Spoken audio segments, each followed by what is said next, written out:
not take more, like much more.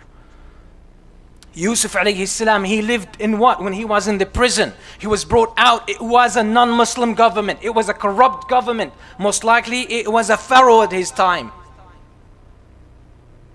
Yusuf alayhi salam didn't say, I'm safe from the prison, let me go and hide in my house. What did he do? He asked for one of the most senior public posts, right?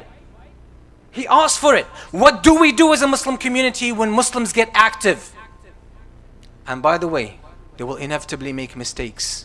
Political world is very difficult, it's very charged, it's very competitive, it's very cynical. So active Muslims are gonna make mistakes. What do? We are the first ones to shoot them down.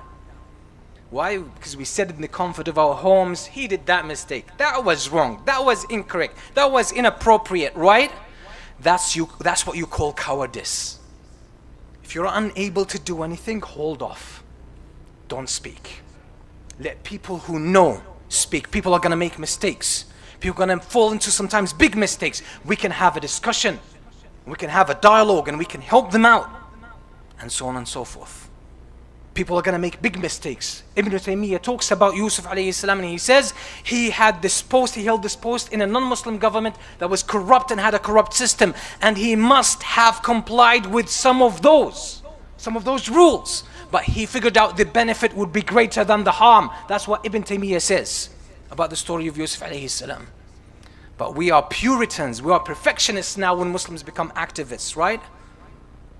We pick on the nitty-gritty details and we forget that we need to support those people. We need to give them advice when they make mistakes as well. But we shouldn't be assassinating them politically and gunning them down and withholding our support.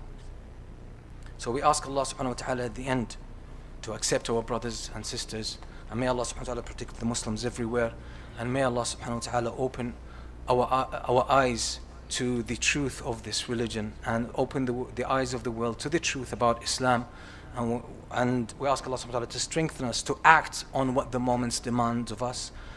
اللهم اغفر للمؤمنين والمؤمنات والمسلمين والمسلمات الأحياء منهم والأموات اللهم اغفر لنا ذنوبنا وإسرافنا في أمرنا وثبت أقدامنا وانصرنا على القوم الكافرين اللهم ارحم جميع موتى المسلمين الذين شهدوا لك بالوحدانية ولنبيك بالرسالة وماتوا على ذلك اللهم ارحمنا إذا صرنا إلى ما صاروا إليه سبحان ربك رب العزة عما يصفون وسلام على المرسلين والحمد لله رب العالمين.